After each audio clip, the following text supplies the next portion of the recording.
رسیدیم به حرف H. کپیتال H از بالا، از خط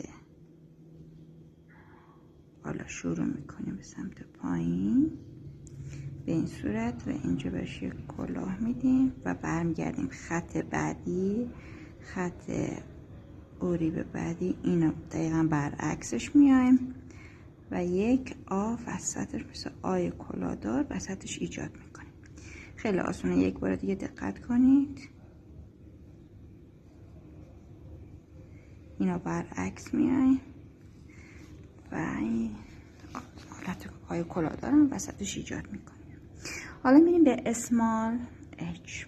ببینید این خطا معرب، خط کجمونا دقیقا برعکسش میریم میشکنیم، میریم بالا و برمیگردیم. اسمال H. یک بار دیگه